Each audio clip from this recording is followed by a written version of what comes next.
I sound a little bit like Donnie Hathaway there, right, Yeah, Doc Stanley? yeah, Donnie Hathaway. Doc Stanley of Sports in Depth Talk Radio is joining me today.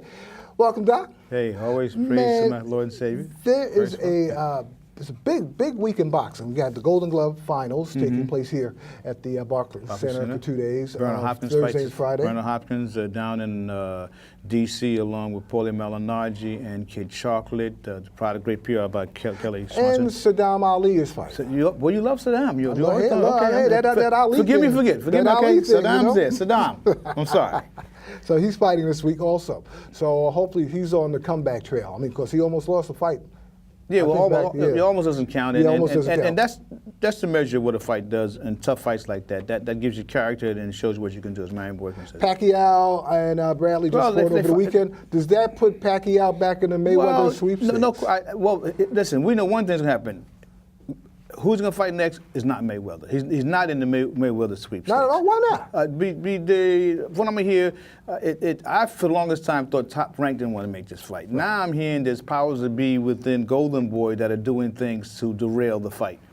So what's going on? Well, I just hearing that there may be a sort of a coup type movement. Yeah, you were telling me also there may be a coup regarding Oscar because Oscar just got out of rehab. That's what I'm talking. Right? Oscar's out of rehab. He's back on the scene now. But the latest I heard, as rumor has it, the blockage for Pacquiao Mayweather has not been as we thought strictly Top Rank, and so until we find out furthermore. But I heard there's some shenanigans going on. And that may be the reason why we won't get it. All right. A few weeks ago, also in the middleweight division, Curtis Stevens knocked out Torreno Johnson. Showtime. He was losing the fight. Controversial fight. Losing the fight. Knocked him out left hook. People in Philadelphia. Yeah. Well, matter of fact, they said it was almost like a Joe Frazier type left hook. Well, Joe Frazier, Philadelphia. Yeah. Stevens has long been one of my favorites. A lot of power. I think. And he came off a loss recently. To Triple G, right? But I think they're talking Triple G and. Chavez Jr. fighting, and I think without question, Stevens wanted another shot at Triple G. Do you think Johnson deserves a rematch because there are forces out there saying they would like? Well, yeah, he deserves a rematch, and luring the fact that he can't fight Triple G right now, so do it again. Knock him out again. But the thing is, you think he got lucky on this knockout, or? Well, he knocked him out. Yeah, I mean, whether you hit the home run 250 feet over the fence or you hit it over the fence. The only thing, Stevens may not fight him again because maybe a title shot may come up. So he's got to take the better deal and the best money deal. But if it's not, they can do it again. All right, May 3rd, Mayweather fights Madonna. Also in the undercard is Lou Collazo's fighting Amir Khan. The winner of that fight. Will that put them also in the running? Everybody's there. I mean, Broner's on there. Because no question, Collazo and Khan or Mayweather. You would think that Broner would want a rematch with Madonna after the beatdown he took. Well, he may want. Because he was like some people say he's a poor Mayweather. He's a very poor Mayweather. You know, the great line, Judy Garland says, always be yourself instead of poor imitation of somebody else. Broner's not as good as he's perceived to be. Right. And I think right now he's out of the, he'll never really be in the sweepstakes. It's sort of be like family, so he'll never really be in the sweepstakes. And I think somebody will beat him way before he gets a chance to get there. All right. Now, Collazo? Amir Khan. I like Khan in that fight. Khan's a better fighter. Khan should have beat Danny Garcia. Now, Collazo also just won a fight recently back in January, about a week of the Super Bowl. I mean, Collazo has reinvented himself. A champion. Didn't get the respect he should have gotten. He can fight, and he's back on the scene. I mean, anything can happen. There's only 3 guys that were unbeatable in my estimation in the ring. The first Ali, Durant at 135, Sugar Ray Robinson at welterweight. So anything can happen. So after this fight, Mayweather will probably fight sometime in September. He's got, this will be leave 3 fights. He'll fight again this year, and then he'll do the 2 next year, with September being his swan song fight. As things are set. So as far as what we got in the state, what we have in the running right now, so we have Collazo if he wins. Collazo, between Collazo, Khan, right. That should be the guy who'll fight Mayweather next. Okay. I would perceive that. Right. Danny Garcia, I think now is out of the picture, that poor showing that he had. Garcia also, that was a struggle with him.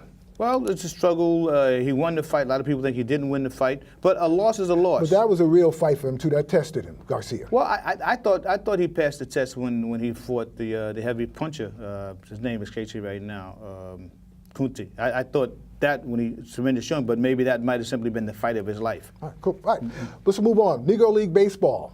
You have a few items here. Yeah, Negro Leagues. I'm going to go to the glove. The glove. First. Okay, that's autographed by Joe Black, first black pitcher to win a World Series game, and Buck O'Neil, the first African American to be a coach in the big leagues. This glove right here. Yeah, Buck O'Neil. Okay. Buck O'Neil. From African standpoint, Enos Slaughter's on that, Tommy Genrich, and Bobby Thompson hit the home run around the world. The baseballs. This one. Let's go with this one. Okay, that ball is autographed by players who played against Jackie Robinson. I got that ball at an affair. Name some of them. Joe DiMaggio's on there. Yogi Berra's on there. Monty Irvin's on there. Stan Musial's on there. Yeah, okay. Stan Musial's on there.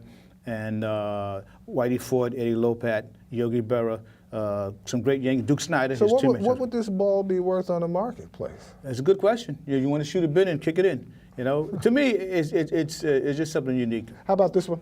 That's the Negro League ball. Okay. Max Manning, Bo Wallace, Jim Robinson, Jim Carter, Armando Vasquez, Robert Scott, Mule Skinner, some of the great players from the Negro Leagues actually played. This was the first ball that I had autographed, and I brought it because Willie Mays and Hank Aaron on there, and they were both Negro League players. Willie Mays, the youngest guy to come out of the Negro Leagues and excel, and Hank Aaron, along with Ernie Banks, were two of the guys who became Hall of Famers. And the cap? That's autographed by Negro League players. So once again, Charles Biot, Armando Vasquez, Ray Nobley, who played for the Indians, Bo Wallace, just a horde of names as you scroll them there. And just some guys, just thank God I've got a chance to meet those guys. Max Manning, friend of mine, Stanley Glenn. Doc, also here in Brooklyn, we had our own team during the early part of last century, during the 20s, up until 1942, the Brooklyn Royal Giants. And one of their, I think, most famous players during that time was also Smokey Joe Williams. Joe. Here's one of them. There's a Williams is not there. He's not. But this is a picture Smokey of the Joe team. was one of the great pitchers in the Negro Leagues, on par with the likes of Walter Johnson and Dizzy Dean. Right. Now, this team also played in Queens. They didn't play in Brooklyn. They played in Dexter Park in Queens, right over the Brooklyn line. Well, somewhere that's like the Giants and the Jets. New York teams playing in Jersey, so no problem. Yeah, great players. Interesting fact, Babe Ruth was not given a job as a manager for fear that he would have broke the color line. His daughter said, well, Babe some Ruth, people felt that Babe Ruth broke the color line already because some people felt that Babe Ruth was black. Hey, Ty Cobb did. And he was passing, as many blacks did during that time. Well, the thing about Babe because, you know, you were able to slip through if you were lighter as a brown paper Tremendous bag. point, because I wonder how a child was put into a foster home by his parents. You know, Babe didn't grow up in the foster home. He was put in there. So theoretically, you think his mother was white, his father was black? We don't know. Because there was a story also, I was watching one of the shows on HBO, and they were talking about the fact that he was always called the N-word in the outfield. That was the reason why it led to that home run. He said, hey, choose that guy. Hey, don't call me that. Babe barnstormed every year with the Negro League players so they could get more money. The Klan told him, don't come down. He said, I'm coming with him. Like I said, in that question, how do your parents put you in a foster home? Which kind of adds some validity. Also, Negro League Museum, Joe Morgan, Lou Brock, Dave Winfield, and Roberto Clemente were inducted. Wow, great players. Joe Morgan, only player ever to win MVP back-to-back as a second baseman. Clemente, greatest right fielder ever. Dave Winfield, drafted by everybody, even the Pee Wee leagues. And wow, just great players, some great players. Doc, thanks for coming. Always a pleasure. All right, cool. Guy. Golden Gloves action has nothing on the sparring that can happen around the family table.